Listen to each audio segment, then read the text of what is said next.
Hari hi చెప్పు నీ friends కి. ఇప్పుడు అన్ని దీపారాధనలన్నీ గోడ మీద పెడతావా చక్కగా?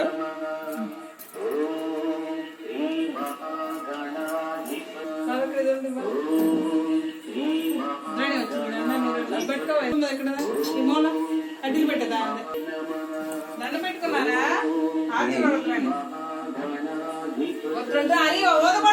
ఏ